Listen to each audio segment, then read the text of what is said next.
हरे कृष्णा, राधे राधे। हम सभी कर्तव्यनिष्ठ लक्ष्मण जी के चरित्र में दंडक वन का प्रसंग श्रवण कर रहे थे।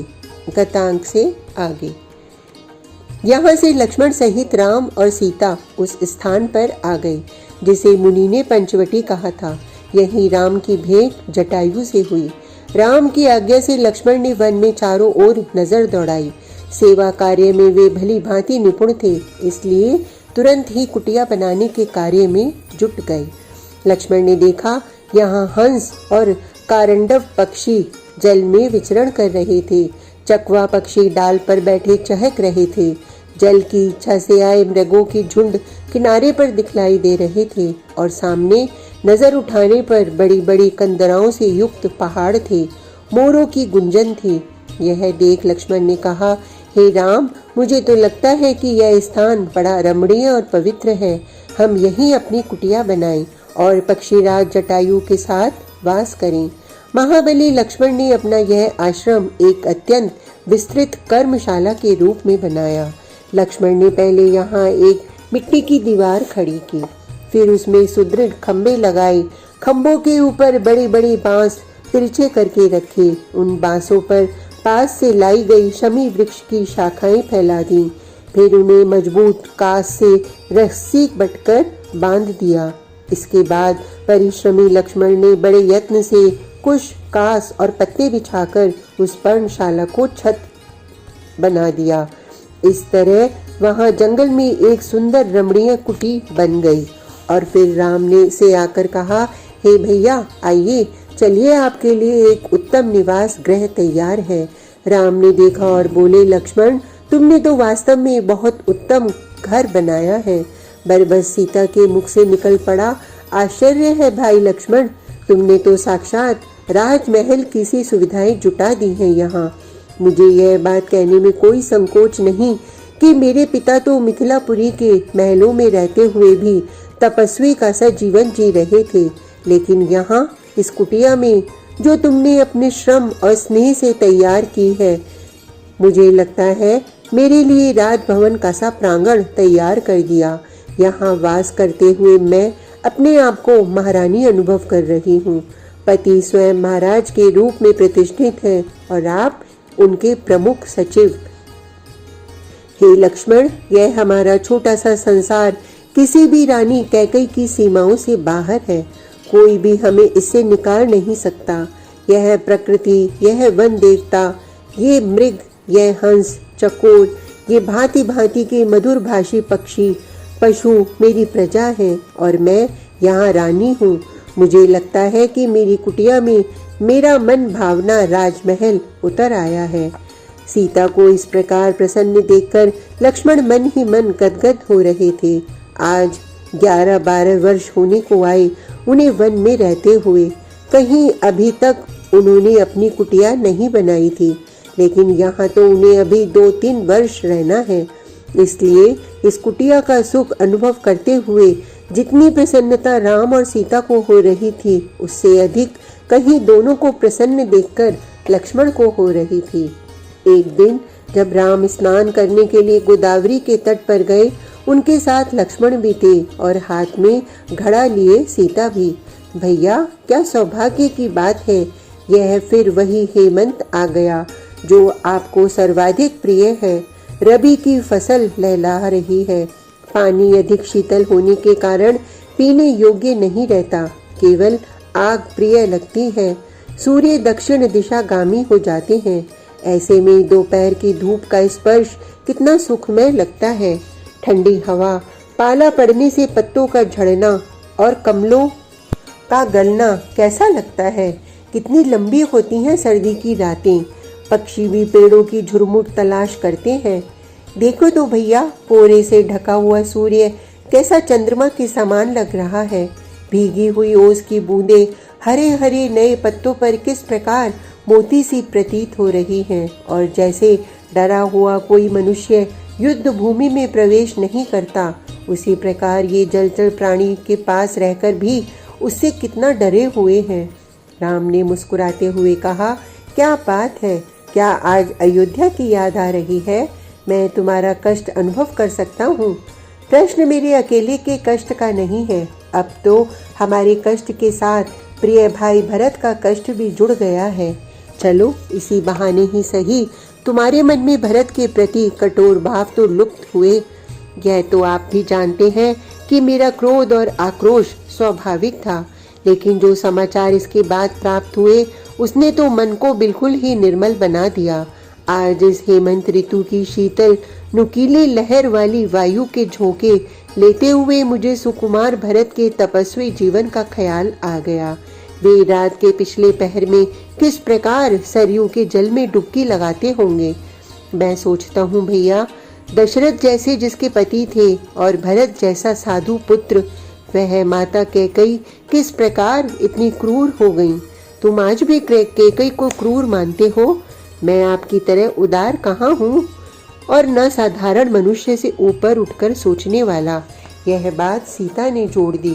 प्रिय लक्ष्मण, यह क्यों भूलते हो कि माता कैकई एक सामान्य नारी है। उनकी अपनी निजी इच्छाएं और संशय हैं, और फिर हर व्यक्ति तो अपने संशयों और इच्छा पर नियंत्रण नहीं पा सकता। उसे तो सहज स्वाभाविक मानकर क्षमा करना ही होगा। लक्ष्मण ने मुस्कुराते हुए कहा, आखिर आप भी तो इन देवता स्वरूप श्री राम की पत्नी हैं, फिर आपके विचार इन जैसे क्यों नहीं होंगे। पर एक बात तो बताइए कि माता कौशल्या और सुमित्रा ने क्या अपराध किया जो महाराज तीनों पत्नियों में से एक के साथ न्याय करने के भाव से दो के साथ अति अन्याय कर गए। हे लक्ष्मण, तुम अभी इतनी अच्छी तरह बातें कर रहे थे, एक सहृदय कवि की तरह तुम्हारे हृदय से उद्गार उठ रहे थे। अभी तुमने क्या कहा था? बादलों में छिपा सूर्य चंद्रमा के समान शीतल लग रहा है। तो मेरे भाई, यह क्यों भूलते हो कि उस माँ की ममता भी संशयों और इच्छाओं के बादलों से आक्रांत हो गई थी, और तब उसे एक धुंधलका सा दिखाई पड़ा, कोई मार्ग नहीं सूझा। जब सूर्य बादलों से घिरकर चंद्रमा की तरह केवल दिखलाई भर देता है, अंधकार को चीरने की उसकी क्षमता बादलों से परावर्तित होकर लौट जाती है, तो क्या ममता संशय से दिग्भ्रमित नहीं हो सकती? यह लाभ तो माँ कैकई को देना ही होगा। मैं आपके तर्कों के सामने निरुत्तर हो रहा हूँ भैया, लेकिन अभी भी यह निश्चित है कि मेरे मन का कलुष माँ के प्रति साफ नहीं हुआ है। क्या तुम भूल गए कि जब हम चित्रकूट में भाई भरत से मिले थे तो एक वृक्ष के किनारे हल्की सी परछाई के रूप में सिमटी सकुचाई माता कैकई हमारे सामने आने का साहस नहीं जुटा पा रही थी। तब महर्षि वशिष्ठ ने उनके कमजोर होते मन को साहस देते हुए कहा था, देवी, जो घटना थी वह घट गई। अब कर्म का फल विडंबना के रूप में नहीं, बल्कि भावी भविष्य की सुंदर संभावना के रूप में ग्रहण करो। आने वाले कल की प्रतीक्षा करो। मैं ये मानता हूँ लक्ष्मण कि माता कैकई के प्रति यह दुर्भाव केवल तुम्हारा ही नहीं, स्वयं भाई भरत का भी है।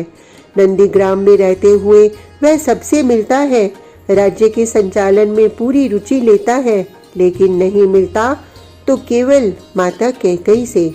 किसी भी व्यक्ति के लिए कितना कठिन है अपने कर्म फल को झेलना। माता कैकई ने जिस उत्साह से भरत के लिए राज्य मांगा, और इन स्थितियों में भरत ने बल्कि न केवल उसे अस्वीकार कर दिया, बल्कि माता के प्रयास को भी तुच्छ और स्वार्थी कहकर माँ की भावना की अवहेलना की। क्या माता कैकई के लिए कोई दूसरा अभिशाप इससे बड़ा हो सकता था?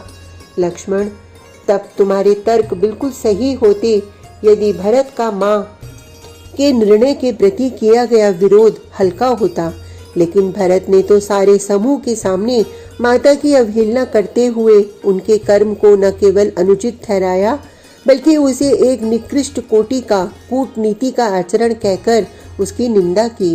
हे लक्ष्मण, दरअसल माँ कैकई को उनके कर्म का फल स्वयं उनके उस पुत्र ने दे दिया जिसके सुख के लिए यह सारा तंत्र जाल बुना था। उनके जीवन में आया यह असामयिक वैधव्य क्या तुम समझते हो कि एक साधारण अभिशाप है? भारतीय नारी के लिए इससे बड़ा अभिशाप तो कोई और हो ही नहीं सकता। वह अपने मांग के सिंदूर को अपने दुष्कर्म से पोंछ डाले। अपनी अज्ञानता में सबसे बड़ा अहित तो माता कैकई ने अपने लिए किया है। देखो लक्ष्मण, मेरा राज तिलक होना था, मुझे वनवास मिल गया। 14 वर्ष बाद ही सही मैं राज्य प्राप्त कर लूंगा। तुमने मेरे साथ रहकर जो अपने स्वर्णिम जीवन के क्षण दान कर डाले, वे भी राष्ट्र राज्य की मर्यादा के लिए एक महत्वपूर्ण मूल्य चुकाए जाने के स्तर पर तुम्हारी महानता को सदैव स्मरणीय बनाए रखेगा। और भरत, जिसके लिए माता ने राज्य की कामना की, भरत ने उसे ठुकराकर उस माता के मनोरथ को निष्फल कर दिया। इसलिए एक तरह से भरत ने भी धर्म के प्रति अपनी भावना का प्रदर्शन करते हुए सत्य का पक्ष लिया। वे भी त्याग की मूर्ति के रूप में समाज में सदैव याद किए जाएंगे।